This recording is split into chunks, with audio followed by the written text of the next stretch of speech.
there are 714 days until the 2024 presidential election and 42 days until the new Congress is sworn in. Welcome to today's episode of the Mary Trump Show with the Nerd Avengers. Hi, Dahlia. Hi, Brian. Hey, Mary. Happy Thanksgiving. Okay. I'm just like not prepared for, I don't know. I still think it's April. I know, right? Well, I have my morning coffee, so it's Happy Thanksgiving. What does it say that Mary, in the face of being greeted with Happy Thanksgiving, scoffs and rolls her eyes? Well, do we really want to go off on that particular mood? Hashtag pumpkin spice, shoot me. Well, I'm with you on that one. Like they're just we keep coming up, not we, but the sadists among us keep coming up with all of these ways to lengthen and amplify the worst things about our holidays. So whatever. So it's like it's sort of like the movie Brazil, except that Halloween, Thanksgiving, and Christmas have become one big holiday that lasts about 6 months. Hello, thanks, Mass. And if the Republicans have anything to say about it, they're going to add Easter into the mix too. Yes, but they'll leave out Hanukkah and Kwanzaa. Exactly. And I mean, I'm an atheist, so we still do Christmas, but it's totally a secular holiday.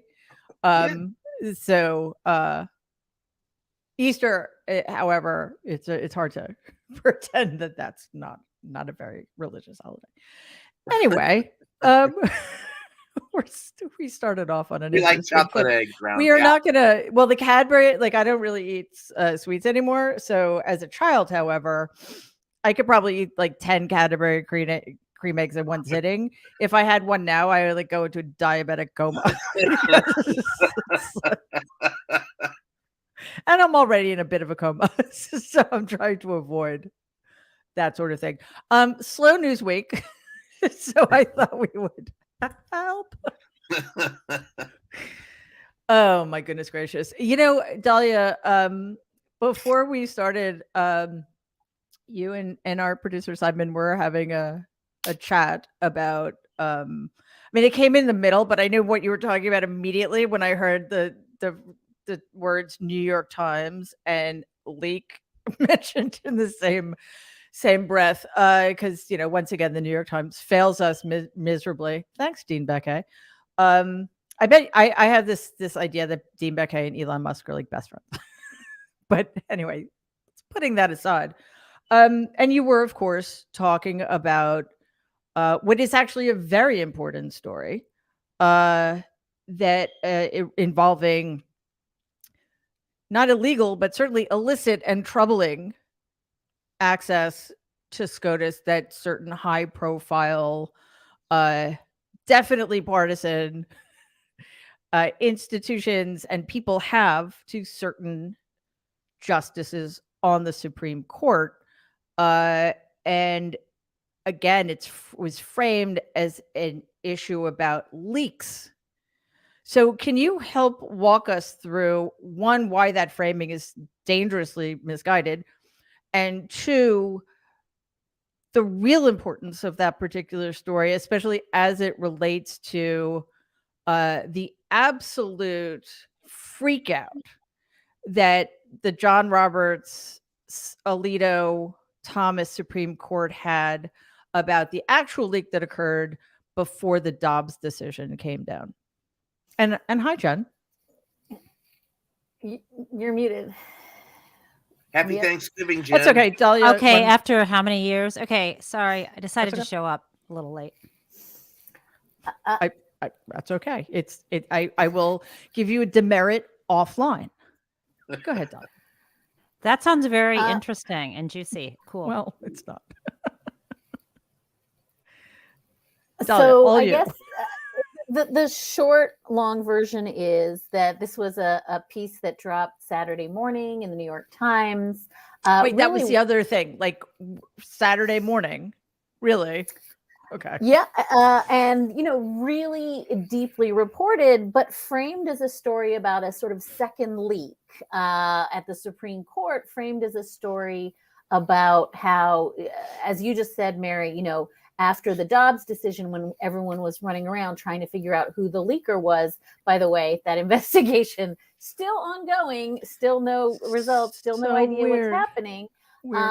But somebody came forward at the time when John Roberts purported to be interested in smoking out the leaker and said, here, I've got some information about a time that allegedly Samuel Alito leaked the decision in Hobby Lobby. That was the 2014 huge case. It was a challenge to the part of the Affordable Care Act that had a contraception mandate that said that employers had to pay as part of a package of just basic services and healthcare, had to pay for contraception. And as you'll recall, some religious employers who were, by the way, just secular stores, including Hobby Lobby, the Green family said they would not pay it because this triggered abortions, and they won 5-4 at the court. So this is some reporting that in 2014, just before Hobby Lobby was decided, allegedly, Justice Alito and his wife had dinner with the Wrights, who were big donors, and explained to them that it was going to be 5-4 with Alito writing. The reason I say it's not really a leak story is that what gets lost in all that, whether or not, Alito, I should say, has emphatically denied, interestingly, that the Wrights did anything wrong in trying to get access to him. The denial is really interesting, says he said nothing of the sort, and this is all scurrilous. But all of this kind of takes attention away from the fact that there was a years-long operation to get multi-million-dollar donors to donate to the Supreme Court, the Anodyne Supreme Court Historical Society, or to donate to this particular anti-abortion group. And they would get access. They would get access to the justices. They got to go to the Christmas parties.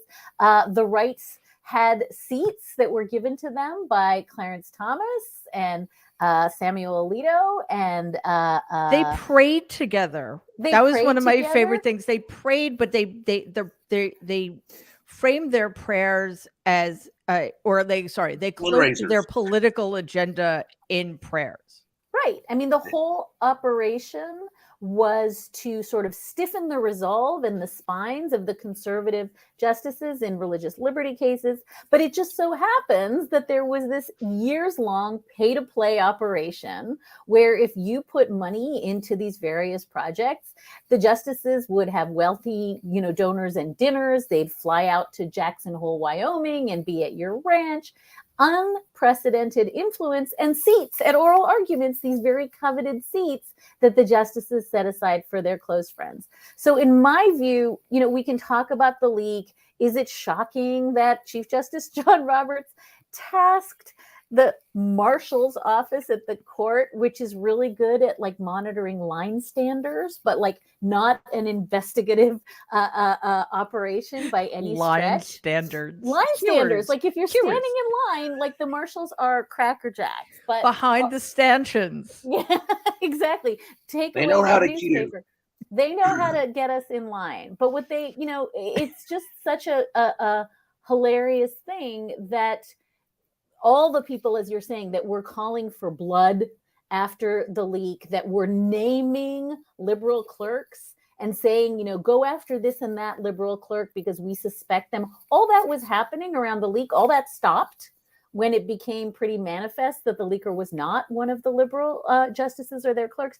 But I just want to recenter us on the fact that there were a bunch of wealthy donors who were paying money to the Supreme Court. Peddling, and it's illegal. Exactly. And it's in violation of the non-existent ethics rules that do not bind the justices. I will stop there. Well, first, Dahlia, I want to follow up with one thing. Sort of the irony here is, do we really think that Thomas and Alito wouldn't have ruled the same way without it's absurd. Of course they would have, because they're just horrible Christo-fascists at this point. But do you think, because John Roberts has been so vehement about not allowing the justices on his court, including the most corrupt of them, to be held to any ethical standards whatsoever. Do you think this sort of faux outrage with the Dobbs decision? Because I mean, we don't. I guess we don't know definitively, but it seems pretty obvious that the leaker was Ginny Thomas or Clarence Thomas or Samuel Alito or somebody in their circle. Oh, I know who it was. Awesome. We'll get there in a second. Do you think that that sort of kabuki theater was a way to make any kind of controversy about the leak, not the actual activity? I mean, it was clear at the time, I think, that the level of hysteria around the leak and going after the leaker. And let's remember, Supreme Court clerks were having their phones searched last summer. Like, this is no joke. This was real. And as I said, we're being outed by name by conservative court watchers without any basis in truth. And you're right, it was a distraction from the horror show that was Dobbs. It was also, I think, an effort to begin to, if you kind of drop the leak, then by the time Dobbs comes down in June, we've all normalized it. So it's a little bit of an effort to do that too. But I think the media did. Well, the media did. And, I think that the single most essential thing here is your initial point, Mary, which is maybe it doesn't matter that these people were flying around on junkets with the justices and donating all this money ostensibly to a neutral historical society, but in fact, it bought them access to Christmas parties. Maybe that doesn't matter because the justices were so totally in the tank for the Green family and Hobby Lobby that it doesn't matter. And I just want to stop and think about what that means in terms of the appearance of impropriety. Like, no, it isn't improper for me to pal around with parties to the lawsuit, or as Justice Thomas would say of his wife, Ginny, it doesn't matter if my wife is actually attending rallies on the morning of January 6th or organizing people to call state legislators to set aside the electors and put in, fake electors. None of that matters because I'm totally in the tank for it anyway. Like, if that's the defense, we're in big freaking trouble. And the very last thing I would say, and then I really want to hear who Brian says is the leaker, but I think the last thing is to just remember that the ethics rules at the court, which are binding on every other Article 3 federal judge, but not on the 9 justices. The justices say they consult them like the way you would consult a menu or, the way you might consult AccuWeather. So they're not binding, but let's be really clear. The rule is you avoid the appearance of impropriety, not your own feeling of it's improper. The appearance, so that litigants don't think that you're in the tank for the other side. That's the lodestar.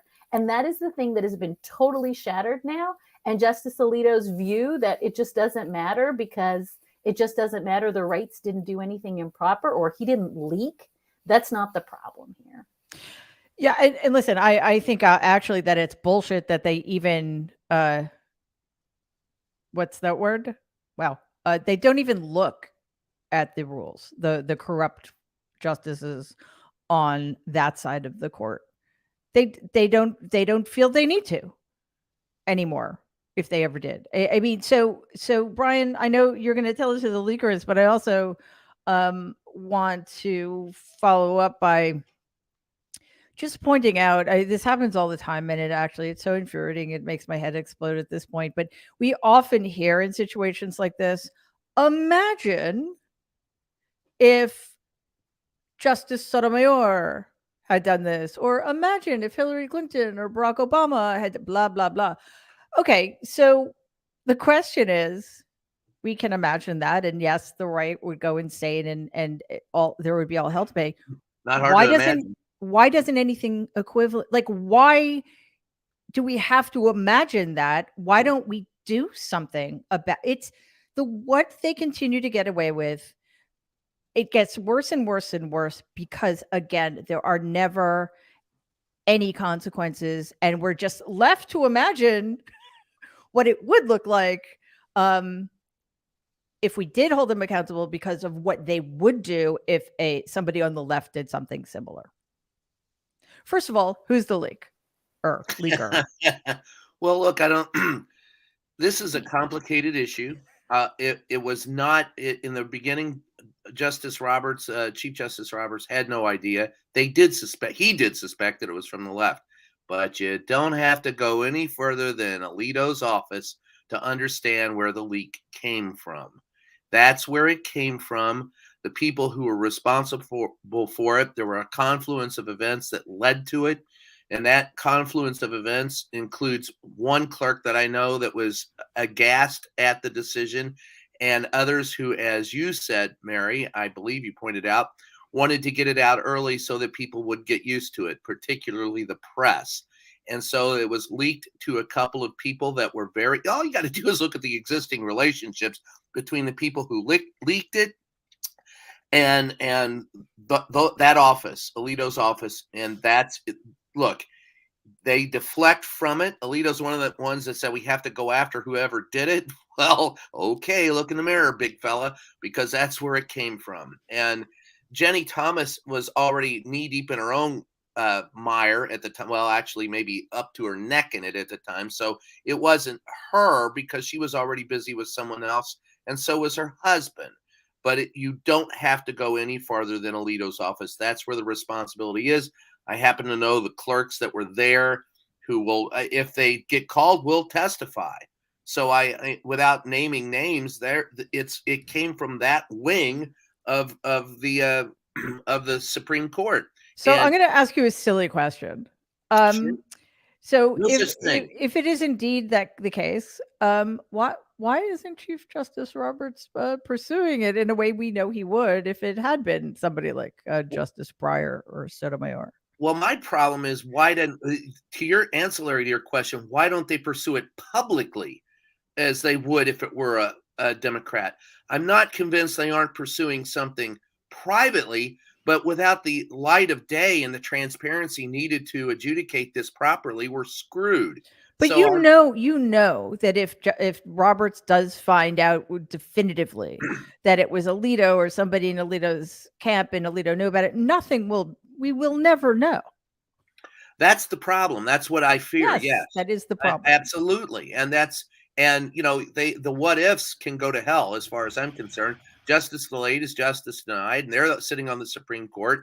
And as Dahlia pointed out, there's far worse than leaking news. It's the influence peddling that you have to worry about. That is unheard of in the Supreme Court. That's the problem that has to be dealt with, and the New York Times piece has not gotten traction. You can't ask that question in the White House. It'll be deflected from it. They won't deal with the issue. And honestly, it has to be dealt with through the executive branch and the legislative branch, because this particular judicial branch of the government has exposed itself for being as corrupt as, Matt Gaetz. Well, I think the new Congress that convenes in 42 days, the House will do whatever they can. I think they're actually going to sanctify the 6 Republican justices on the Supreme Court. I think that's where we're heading. But I just want to ask Jen a quick question, and then I want to shift gears to something else. Jen, can we finally put to rest the idea that John Roberts gives a shit at all about the reputation of his court and just concede that all he cares about is power and, getting the kinds of rulings he wants, which is essentially the dismantling of democracy and the preferencing of Christian nationalist state? So that was a multi-part question there, Mary. But it wasn't loaded.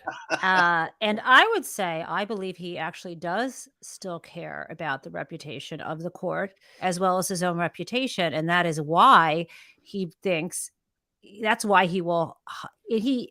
is true, Mary. And I think he actually believes that somehow conservatives are calling balls and strikes.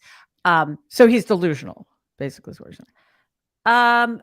No, I think he subscribes to a particular ideology that he thinks is neutral interpretation of words on paper. Like, I think he's a true believer in his approach, honestly.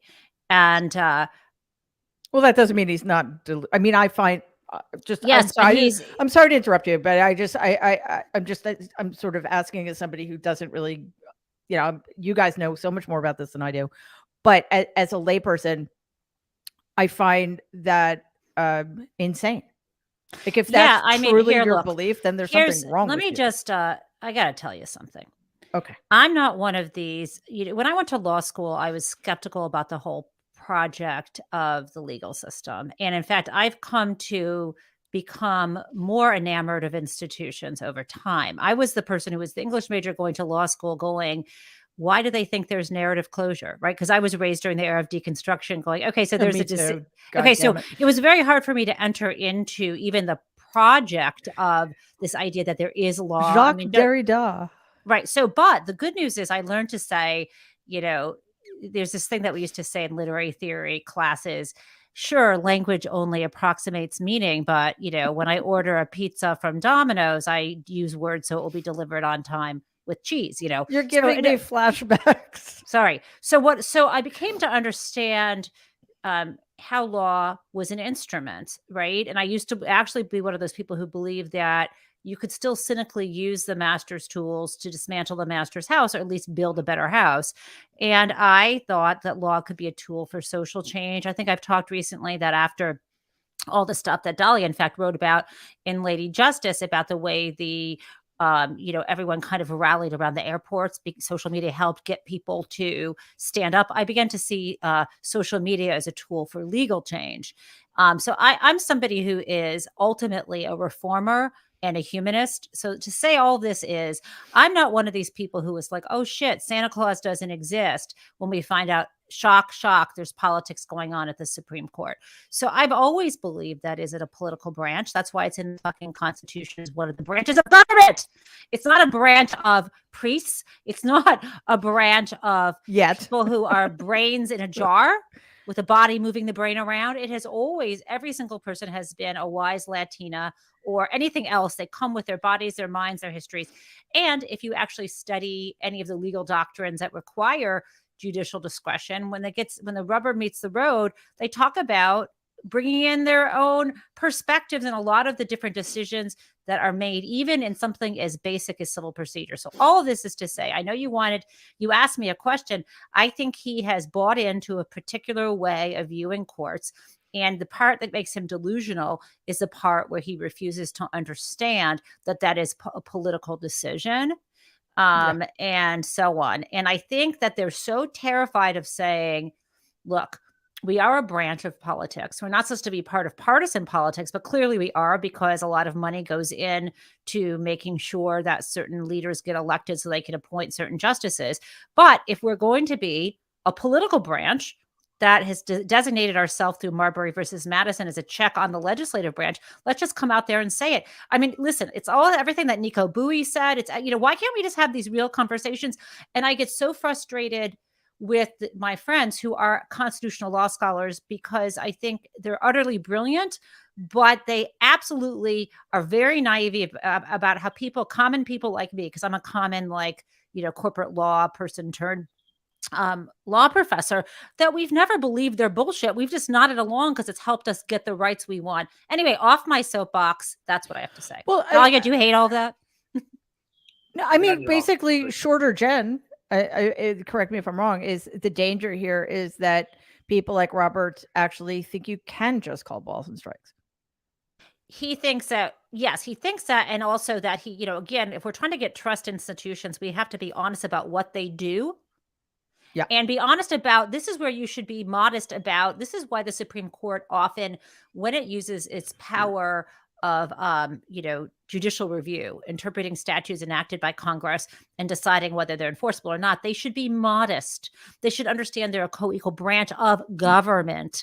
And if we talked about what's really going on, we wouldn't go to the extreme of saying, oh my God, it's all just partisan politics, or it's all just balls and strikes. It's absolutely somewhere in between.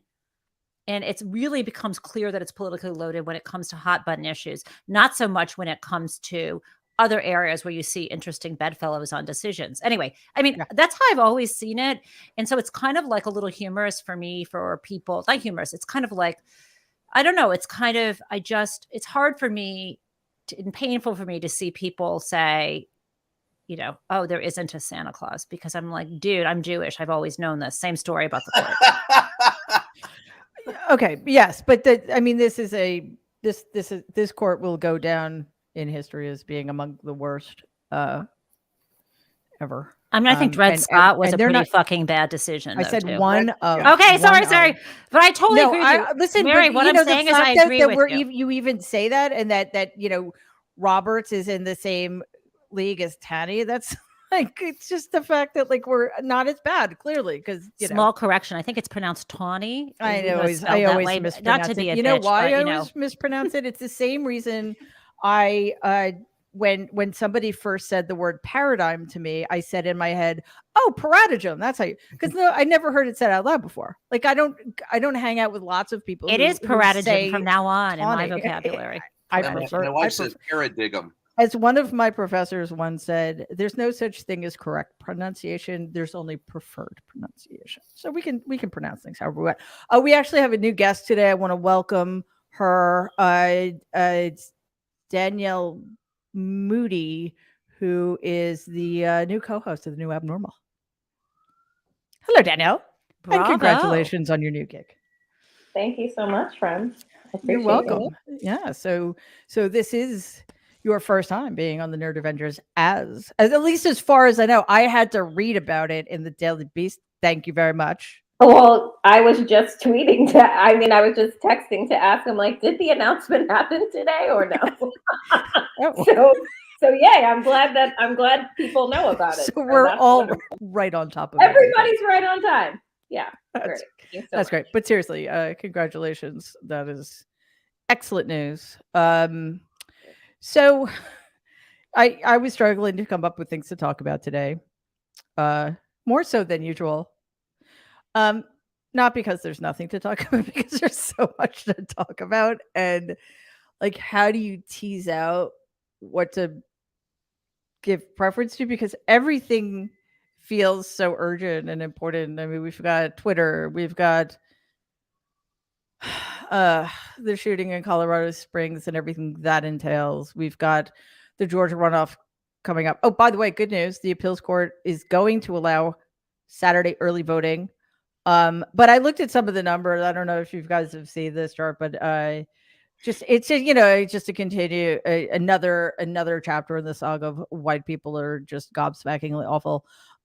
If you look at how they're voting down in Georgia, it's sort of demoralizing. But Senator Warnock is ahead, but that doesn't mean anything. Just vote if you live in Georgia, and vote on Saturday because you can. And we've got Danielle, we've got the lame duck session that we're in now. Duck. Yeah, we've got them quacking in their boots, right? The lame ducks. Oh, hey, Wash. So it all just feels very heavy. There's a lot that we can accomplish in the lame duck, but will we? Because do we have the votes? We only have until January 3rd, I think. 6th. Oh, 6th? That would be terrible. But I do think it's January. No, it's January 3rd. Sorry. But let's just take a step back and, if you'd like, talk about the train wreck that is Merrick Garland. And sort of our opinion of Merrick Garland aside. Is there potential good in, whether or not a special counsel should have been appointed? The answer to that is no. Donald should have been indicted like 4 decades ago. But we have a special counsel. So Danielle, is that something that could end up being a good thing, even though it shouldn't have happened? Yeah, so I'm just going to be the bearer of bad news because that's just how I'm feeling today. Which is no, I don't like. Here's the thing. I feel very, I don't know, on the fence about this special counsel. I feel like we just continue to kick the can down the road. I feel like I don't give a shit what people say about Jack Smith. I heard the same exact words used to describe Robert Mueller. And Merrick Garland. for that and matter. Merrick Garland and all of these people. And the fact is that our justice system was not created to prevent wealthy white men in power from not doing bad things. And in fact, that we all know, and what tells you that our justice system is absolutely abysmal, is that we all know that if you were to put, if Donald Trump were a woman, if Donald Trump were a person of color, we wouldn't even be having this. If Donald Trump were queer, we wouldn't even be having this conversation, because he would have been in jail, under a jail at least 4 decades ago for all of the crimes that he has committed against 5 renters for those who are keeping track at home. Against renters in New York, against, people who he never paid, against, all the ways in which Donald Trump has shown himself to be a criminal. People he's related to, even maybe. People he's related to. So I think that what does this say? I had so many people tweet and say, this is a good thing. We need to cross all our T's and dot our I's. And I'm saying, it's been 22 fucking months. It's been 22 months of an investigation. It's been 22 months, and it will be the 2-year anniversary of the insurrection of 3,000 people breaking into the Capitol building at the behest of the President of the United States. And we're still part and parceling whether or not his tweets or whether or not his thoughts really incited violence. I mean, I just don't know how much more evidence that you need. And so the special counsel, what does Merrick Garland think that he's doing? Is he just in the hopes that the Trump supporters will see him as impartial, will see him as neutral, will see this as a non-political move? Like, they're not going to. So I'm like, who are we trying to convince with this special counsel? Who are we supplying cover to? I'm just, so for me and the people who follow me and listen to me, they're beside themselves, because they know that justice is never going to happen, that justice is going to continually be delayed, and that at the end of it, we can say, oh, well, we just didn't have enough, or it was for the good of the country, that we don't want to charge an twice impeached ex-president who's going to run again, win, and then finish the job, the hit job on our democracy with the help of Elon Musk. So I just, at this point, the exasperation, the grief, the anger, the rage that everyone has, I understand, because I embody it as well. So I'm not a lawyer, but by all means, tell me the ways in which this is going to make all well. Can I jump in there real quick? I just quickly want to echo that it was a gut punch to me. Now, I'm not saying it was surprising, but it was just like Dobbs wasn't surprising. Still a gut punch. Go ahead, Brian. Okay. I don't know what evidence they have, and none of us do. So to say that we know a lot of it because we've seen it. We don't know what evidence they have. We know what we've seen. We don't know what evidence they have. But I am critical of justice delayed being justice denied. That being said, so I agree with the sentiment that this could be a delay tactic. However, when I look at it, and this has been in Dahlia's, and I'm sorry, Danielle, you're right. It has been ongoing for 22 months.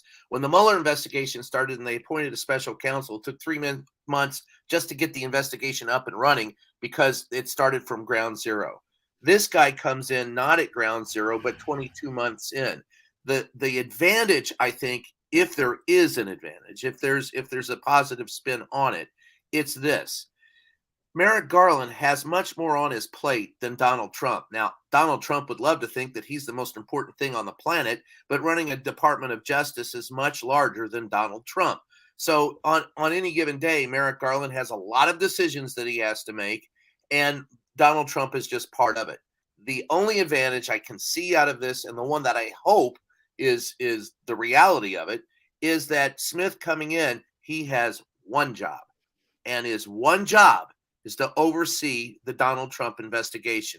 So while you already have an investigation that's been up-ramped for 22 months, it's ongoing. Now there's just one guy who can donate all of his time to bringing Donald to justice. I do believe that that this investigation will lead to an indictment of Donald Trump, and multiple indictments. I have not seen anything that would keep me from believing that.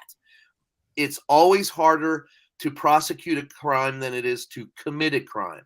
All of that being said, I firmly believe that they have dotted their I's and crossed their T's to the nth degree, and there needs to be some action now, if not before now. I agree with all of that as well. I'm just trying to put a positive spin on the possibility, the very real possibility that what this means is not that there won't be an indictment, but it could mean that there will be an indictment, and soon. Washington, I want to get to in a second, but Jen wrote a piece about this for Washington Monthly, and I want her to just, talk about that for a second. But, I guess my point about this is it never should have happened. Donald should have been indicted a long time ago. And yeah, we don't know what evidence the Justice Department have. When I said we've seen a lot of evidence, what I meant was we've seen enough to know that the guy should be indicted at the very least. So whatever they have just compounds that, right? So there's that aspect of it. And if indeed, I think that anybody would be better at this point at handling this investigation than Merrick Garland, but that doesn't mean still doesn't mean it's a good thing. It's just a huge indictment of Merrick Garland. Jen? Yeah, I mean, I'd like to say before I begin that I'm a little on the fence, as the piece I wrote for Washington Monthly said, but I want to tackle point by point, Brian, some of the stuff you said, just to be clear, Sure. which is there was probable cause to search the premises. The standard for indictment, unless I've forgotten it, is probable cause. I don't. So here's where Merrick Garland fucked up. He could have indicted on the Friday after the election. Yes. And he knew that Trump was maybe about to announce. And he obviously didn't just call Jack up yesterday on the phone. He probably thought this was his plan for a while to put in a special counsel. So he could have fucking done that before too. Well, I think Donald declaring. Hold on. No. People were calling on Merrick Garland. George Conroy wrote an essay. Merrick Garland, just appoint a special counsel now because there are so many different investigations. He could have done that then. Yeah. But because he's done it now, he has basically shown that, yes, Donald can simply use this announcement to deflect. He should have had this special counsel separated into different topics. So that's one thing. But two, to me, I'm very concerned about the choice. On the one hand, we've often said, echoing Jesse Eisinger, that too much prosecutors too often are more concerned about their track record than taking on hard cases, right? The chicken shit club. And so the thing is, Jack Smith took on a lot of hard cases. And so that's good. And apparently he's not afraid of losing them. I can go through and talk about the major public corruption cases he not only lost, but one that his lawyers, after he left, or maybe it was his decision early on, fucked it up so bad that has basically eviscerated the main bribery law. The case against, and I wrote about this, by the way, for people who think that I'm one of these internet trolls who's like, oh, whatever Garland does, I'm just going to find a way to criticize. I mean, I wrote about this case in Big Dirty Money, which came out in 2014. And I followed this, some of this stuff for a long time. And that's one example is the McDonald case, the former governor of Virginia, who was indicted under a law, 18 U.S.C. 1951, which it deals with extortion of public officials, as well as a wire fraud statute that would apply to him. He was not charged under the main bribery statute 201 because he's not a federal public official. For some unknown reason, the prosecution and defense stipulated that they would allow the courts to refer to the federal bribery statute for purposes of his conviction. It was not even in the case. And in the language of the statutes under which he was indicted don't use the same language. So first of all, his conviction gets overturned. And second of all, a unanimous Supreme Court narrowly interprets this bribery statute. I'm not surprised that they did. Anyone following the court's interpretation of that statute back to when Scalia wrote a decision in this other case dealing with unlawful gratuities would have known it was the wrong thing to do. So basically put a nail in the coffin of already weak bribery statute. So that's not great for me. I mean, there's other stuff, and I'm sure he's like probably a really good lawyer, and maybe the reason why I he's don't chosen. care though. Wait, let me just say the one good thing about choosing someone who already has a marred reputation is he's not afraid of marring his own perfect record.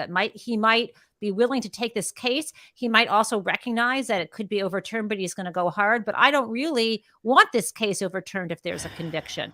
So anyhow, I have a mixed feeling. So where I come out is it could be good. It could be bad. Garland's playing three-dimensional chess. That's kind of a mistake because delay is like a supercomputer. You don't know what's going to happen in the interim, but it is what it is. The only person we should have our eyes on right now is Fani Willis, the DA of Fulton County, because she's actually a lawyer who doesn't have a Hamlet complex. And I think I used to believe that Garland would go first. Now I think she'll go first. She will indict. And don't yell at me, people in the comments, that the governor, who is a Republican, will be able to pardon. He can't. In Georgia, the governor does not have pardon power. It's a commission, and that commission can only, or panel, that panel can only engage in a pardon after you've applied, and you can only apply 5 years after you're released from prison. Thank you very much. I love the soapbox. Usually Waj stands on this, but I'm just standing on it, Waj. Well, we all take turns. Thank you. You know, and it is, white collar crime is my thing. So exactly. Like every once in a while, something just lands in our wheelhouse and we need to jump up on the soapbox and scream into the void. No, I'm just kidding. We're all being heard, right? Because you know what, Waj, everything Jen said is, in my view, I know we're supposed to disagree with each other because it makes for better drama, but I agree with everything she said. And but it is still, you know, I think if Smith or whatever his name is, the guy who looks like a kind of like a redheaded stepchild of the Avengers or something, like with a scruffy. You know. He looks like a very good supervillain or a member of S.H.I.E.L.D. who without a sense of humor. Yeah. Frozen caveman lore. That works too. God, I like that. People say he looks like Beard from what is that? Yeah, Lasso. Anyway, if he doesn't indict soon, like the fact it's that the clock once again got restarted, and we've had this seesawing. No, it's going to be the DOJ. No, it's going to be Georgia. No, it's going to be New York. No, it's going to be the DOJ. And now we're back to Georgia again. And I guess that's all right. If indeed there are indictments, she's interviewing Stone, who's going in front of the grand jury today. I can't remember, but two like heavy big players in Donald's inner circle. So important, I can't remember their names, but if I could remember them, you would know exactly who I'm talking about. Anyway, Waj, it does. It's feel... Lindsey Graham, I believe. No. Yes, maybe Lindsey Graham might be one of them. But anyway, the other reason we turned to Georgia, I mentioned this briefly earlier, is because we've got the Georgia runoff. So December 6th, I believe.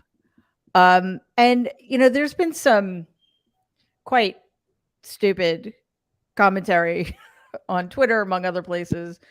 You know, we don't even need Georgia anymore. Am I wrong in thinking that having a 51st Democratic senator is an unspeakably important thing? You are not wrong. You're absolutely correct. 51-49, it completely changes the equation and allows the Democrats to actually move with their agenda, especially appointments, much faster. Kamala Harris can be freed up to actually be a vice president. You know, Kamala Harris, remember a vice president who's apparently hidden, or many people assume is Voldemort. She won't have to come back to, gavel and be the 50th tie-breaking vote. So it's very consequential to the mundane, arcane procedures of how Congress works. And Kurt, who might be me, because apparently me and Kurt might be the same person. Wait, you're not? Can come back and tell you. You're never going to let that go. Never. I thought Kurt was just your nom de plume. No, that's my evil Brian alter also ego. called Danielle Dahlia, so you know. Danielle and Dahlia are the same people also, by the way, for those who are watching. This is the trickery of Mary Trump. So it's one of those things where on the outside you're like, oh, we got 50-50, we'll be fine. But you get that extra seat. You have the majority, you free up Kamala Harris, and the way the congressional procedures works is the Biden administration, even this lame duck session, can at least get those appointments, which is necessary as a bulwark against obstructionism of the GOP, but also to put in some hopefully competent people, especially judges, because Republicans have been on it for 40 years. And Dahlia knows what's up. She's been saying it forever. And this gentleman, Leonard Leo, who is one of the architects of creating the gentleman, really? I just say that. I'm just really nice. This right-wing hack named Leonard Leo. Gentleman, is he? A fragile, gentle man. He's very gentle. Named Leonard Leo. A story that I always want to go back to because, as we predicted, was in the news for only a day. Received $1 billion from a right-wing investor, Barry Said, specifically with the intention to do whatever he wants. And Leonard Leo's track record is to stack the courts through the Federalist Society. So now Leonard Leo has $1 billion, ladies and gentlemen. That can fund him and his agenda for a lifetime. So that's 5149. Just one? Well, of his many, right? The second no, thing, I mean just one lifetime. Multiple lifetimes, right? Like, $1 billion, and he's surgical, right? This is where you got to tip your hat to Republicans, is that they had a plan, they admitted their plan, and they have effected their plan for 4 decades, which is how you get the Supreme Court that we have right now that just rolled back 50 years of a constitutionally protected right that allows a Clarence Thomas to exist, even though Ginny Thomas openly, we find out, gave $15,000 to pro-Trump, groups just yesterday. Openly texted Mark Meadows, invited John Eastman, the coup attorney. Openly just said last month, remember that when the Democrats said, yeah, behind closed doors, she says the election was stolen. I mean, I could go on and on and on. And it goes back to your second point of why some of us, especially those, I think, who are on the wrong side of privilege, those who are Black, brown, Muslim, poor white folks, the reason why we have been skeptical that justice will come down from the heavens against Donald Trump is because we have existed in this country called United States of America, where there's 2 standards of justice. And you do not have to be a lawyer. I'm a recovering unfrozen caveman attorney, but you do not have to be a recovering unfrozen caveman like me to just use your ears and your eyes and say, like, if a person takes highly classified documents that threaten our national security and lies about it to the FBI, don't they go to jail? If a person gives hush money to Stormy Daniels and engages in campaign finance fraud, don't they go to jail? If a person incites a violent coup against our election and our democracy, and a whole bunch of that mob comes and kills 5 people, don't you go to jail?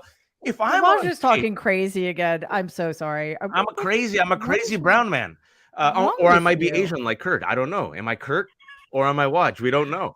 Keep us guessing. Or even Georgia, right? Like if you got me on tape, literally committing voter fraud and telling someone to find the votes, and then I have to go back to New York, where we remember that the prosecutor punted the case, and now they're finally saying, you know what, we might have evidence. And then Weiselberg, this is separate from Weiselberg, because Weiselberg apparently admits openly, yeah, I was committing fraud.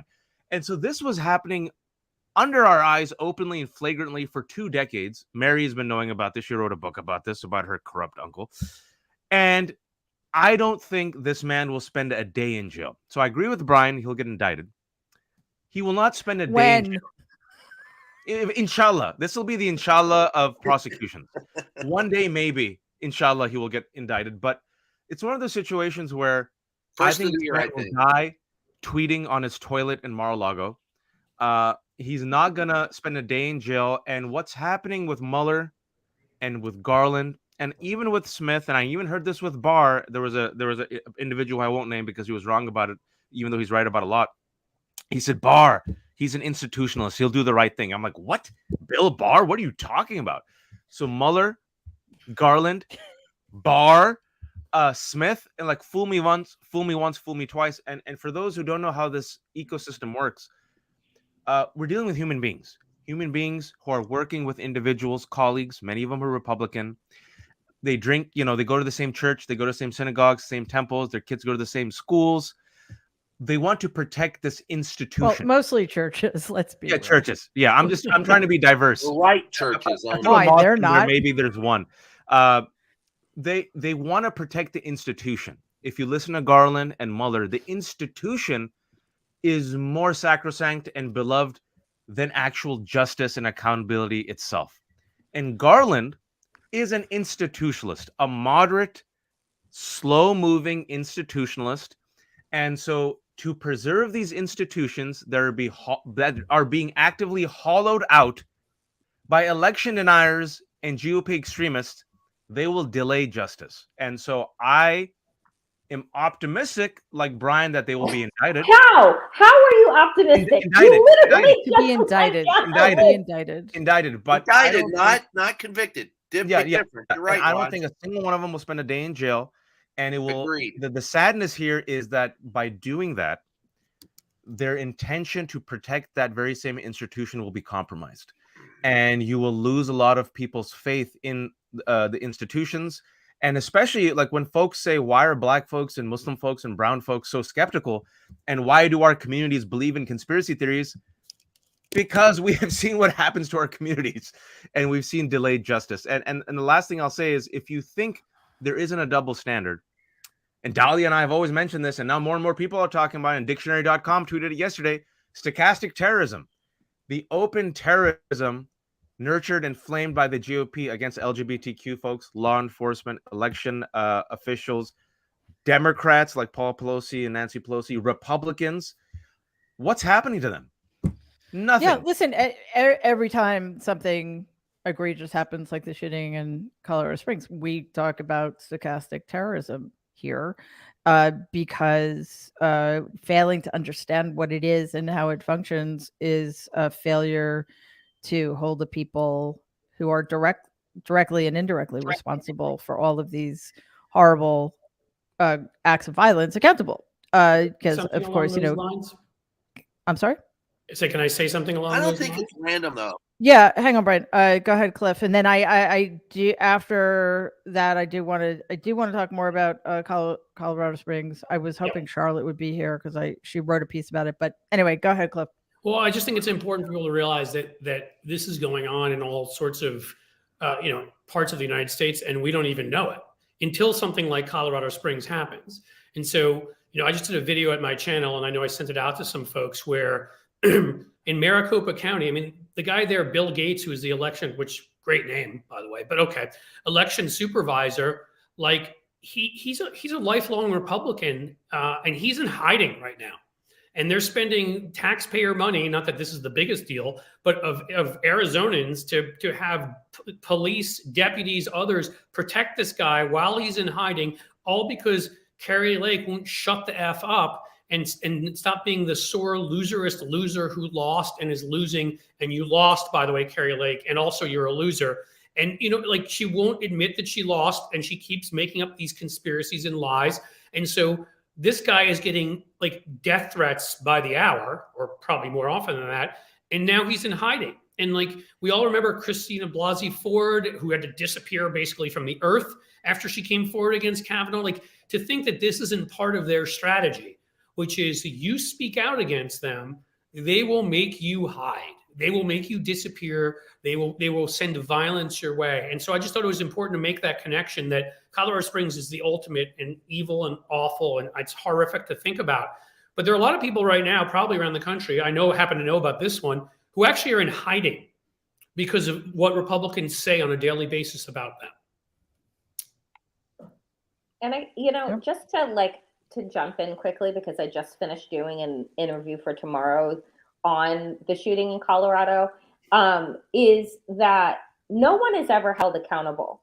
The media doesn't connect the dots on the rhetoric that comes out of these people's mouths. Lauren Boebert had the fucking audacity to tweet thoughts and prayers right after she said that she wanted the entirety of the United States to look like Florida, which means that we're in a place where we can't utter the word gay, where we're criminalizing parents of queer children that are trying to get them the affirming healthcare that they need, right? And they're groomers, those and they're LGBTQ groomers, plus people. But it's just like, the fact is, why do they use terms like groomers and pedophiles? Because the dehumanization that is attached to that then allows for the violence to occur and no one to feel bad about it. That these people that are committing acts of violence can feel like they are patriots because they are going out and arming themselves in order to, quote unquote, save the children. And the reality here is that the more that we allow for these people to continue their rhetoric, to not connect the dots, to not make them responsible or accomplices to the mass shootings that are happening, I think is going to be to our detriment. And people will say, well, you know, how do you hold these people accountable? We hold them accountable in the public. The same way, like, I'm sorry, because I have moved on from wanting to appeal to people's good faith and humanism, because I don't think that they haven't. I think that these people are hollowed.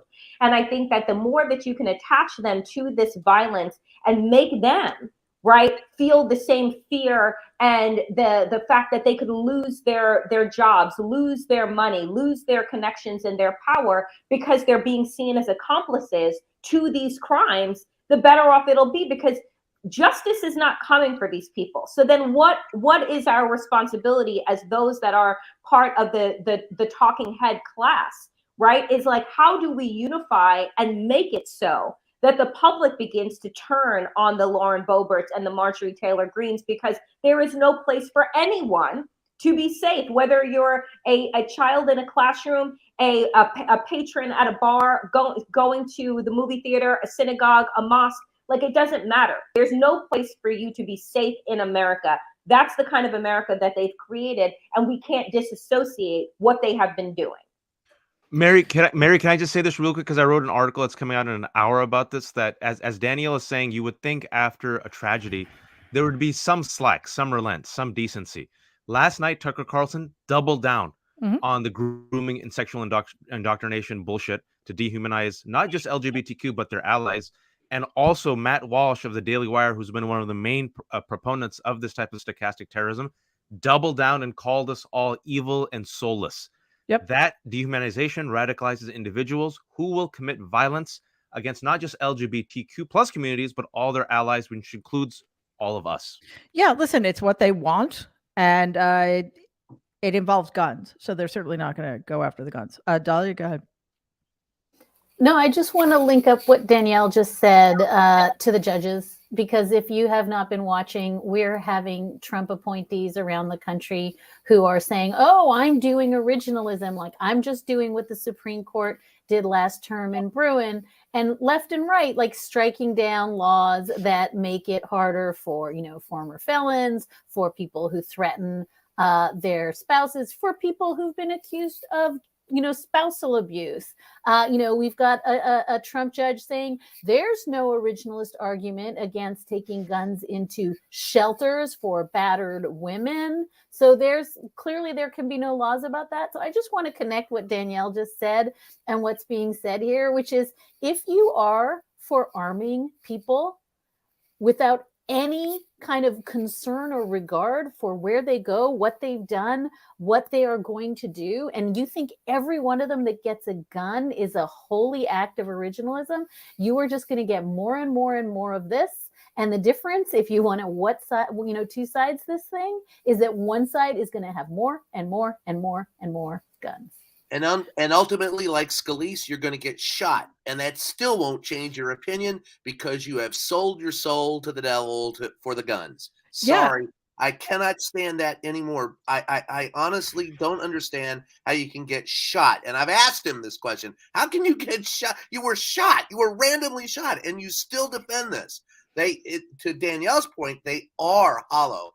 But Danielle, I'm going to try and I'm not going to try to be the Christian in it. I'm just going to try and say, holy crap, I hope someday, some way, somehow, somebody wakes the fuck up. Yeah, listen, that's my last hope. It is not about convincing them. I don't care. I don't care about them. I just don't care about them. And yet I still want them all to have health care. I feel just empathetic as a human. I feel no sympathy for them because they've made these horrible decisions and they have to suffer the results of their own decisions. Yeah, but the problem is the rest of us also have to suffer the Yes. results. So, and I think what the media really need to start doing is understanding that Don't count on that. We're this stupid. is asymmetrical warfare. Yeah. And yet, we have Waj flagged this article. I'm just going to read you the headline. Or sorry, it's a tweet. Ashley Parker wrote an article and she tweeted it out. And this was her tweet. I'm not kidding. This isn't the Onion. This is the Washington Post. Quote, I spent 4 years covering the Trump White House and 2 years covering the Biden White House. What's fascinating is that they both lie, albeit in very different ways. Trump team was shameless, whereas Biden team is too cute by half. No. Yes, definitely. They're very similar. You may remember she criticized how Biden grieved for his family members. He covered that administration for 2 years and the Trump administration for 4 years. You cannot compare the two. Of course you can. Of course you can. And yet we don't need to take her seriously. She's clearly terrible at her job. But other people see, well, Washington Post, New York Times, there must be something, they must have a legitimate point, which they don't. Before we go, unfortunately, Charlotte wasn't here, but I do briefly want to, mention again the horrific, I'm so fucking tired of talking about these shootings, which, by the way, people kept saying we don't have to live like this. Yes, we do. Yes, we do, until we get the political wherewithal or the political power to put a stop to it. We are now at the mercy of a significant minority of people in this country who don't care about you or your children or anybody else, and they will continue to make use of stochastic terrorism to keep the upper hand here. So yeah, this is who we are, and this is how we are forced to live. Anyway, I think it's worth pointing out that a man named Rich Fierro, a retired Army major, not only did he save a lot of lives by taking down the gunman with the assistance of an as yet to be identified trans woman who was a dancer at the club, who one of my favorite things, stomped the murderer with her high heel. And no guns, by the way, no guns. Right. Good guys, gay women without guns. Can we share in the chat here that weird, like, people can buy their merch because the dude, they own a microbrewery. Yeah, I've been sharing it on Twitter. They're awesome people. They march in the Pride Parade. Yeah, put it in the private chat, Cliff, and Simon can put it in the other chat. So I want to read two quotes. The first is from Rich Fierro, who, again, in a remarkable act of heroism, saved a lot of people.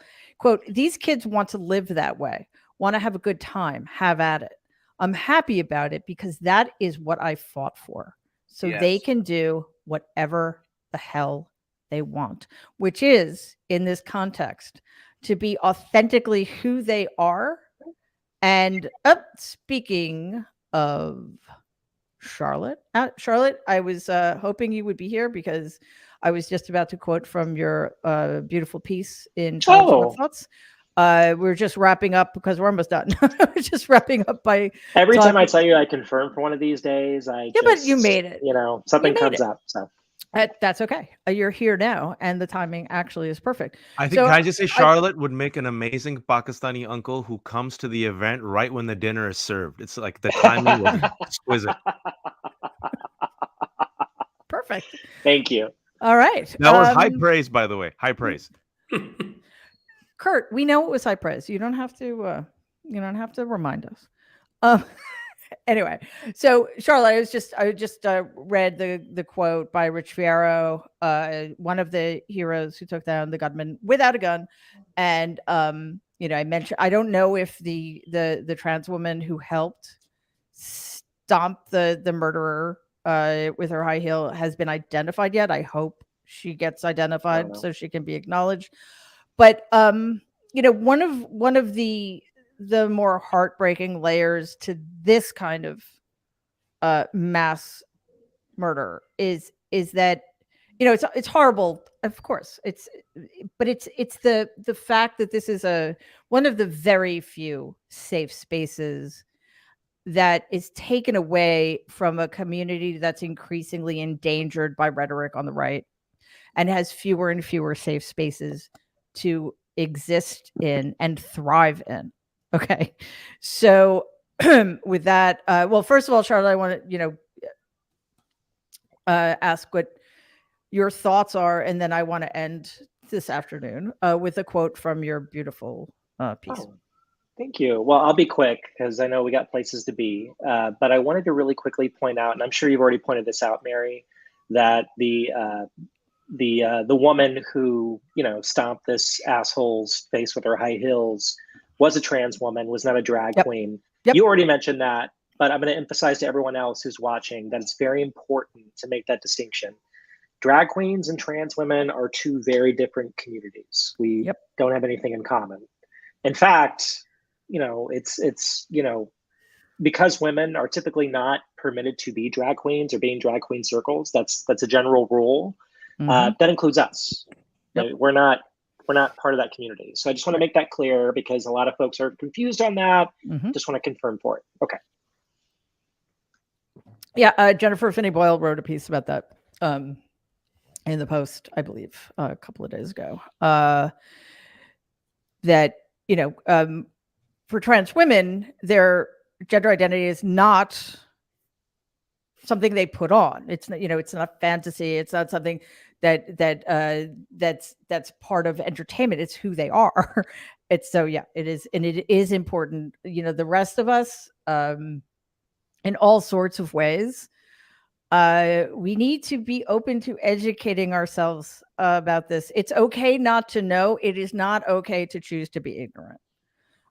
So with that, I just wanted to read the last bit of Charlotte's piece. Everybody should go check out her Substack, Charlotte's Web Thoughts. Quote, "The shooting could have been so much worse, and I know we're all grateful it wasn't, due entirely to the heroism of patrons who overtook the gunman. But I guarantee you that millions of LGBTQ people around the country are going to be more on edge moving forward, knowing there's always a chance some hateful bigot, motivated by the onslaught of violent anti-LGBTQ rhetoric from conservative politicians and charlatans in recent years, could show up to our spaces and open fire. That is terrifying. And people who are not LGBTQ need to understand that. We need you to understand that." So, Charlotte, thank you for that. Where's the piece so I can? Charlotte's Web Thoughts. I mean, I think if you just Google Charlotte Okay, Clymer Substack, that also will take you there. Got it. Anyway, excuse me, Charlotte. I'm glad you. Charlotte, if you put in the link, Simon can then put the link in. Oh yeah, great. Yes. Oh wow.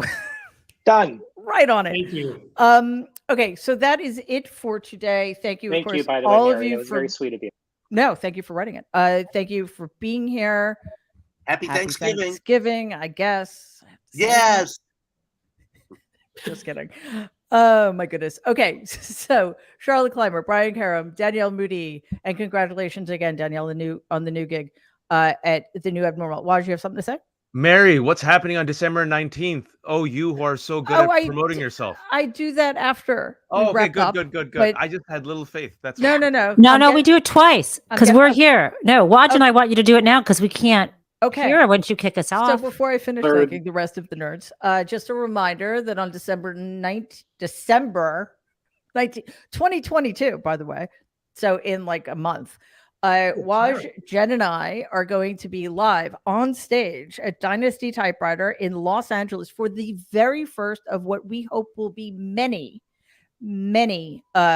live on stage versions of the Mary Trump Show Nerd Avengers, with a rotating cast and local special guests wherever we go. Hopefully it will be coming to a town or city near you.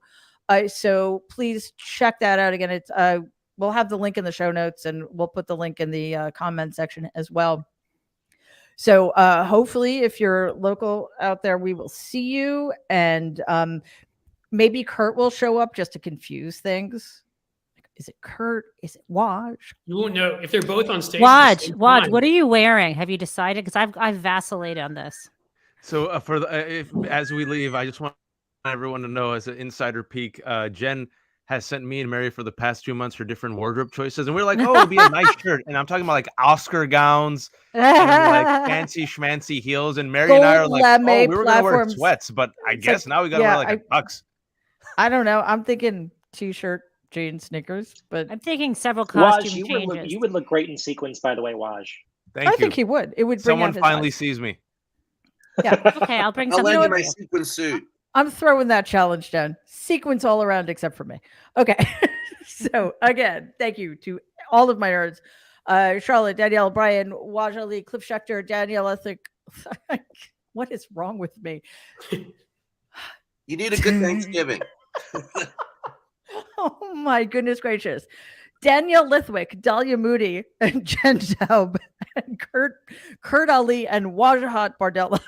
Thank you all so much for being here. And hopefully I'll see you guys next week. Bye, guys. Bye.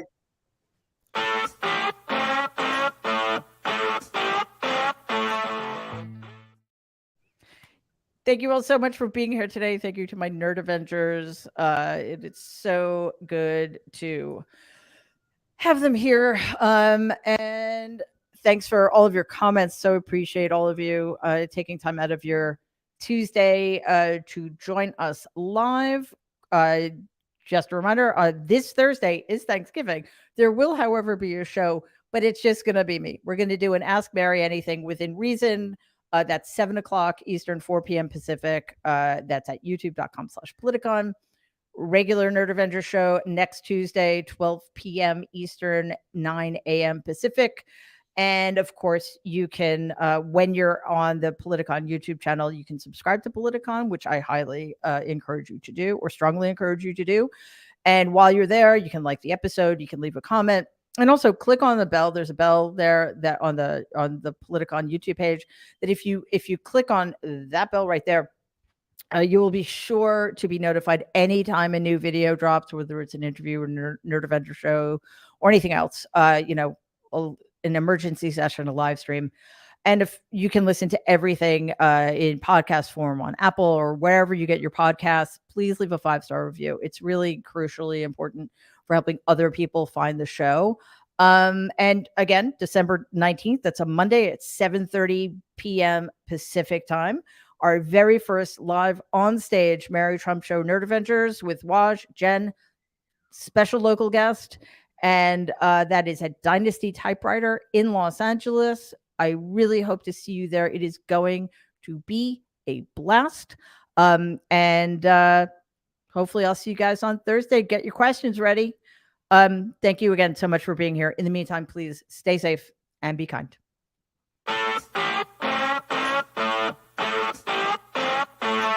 Thank you.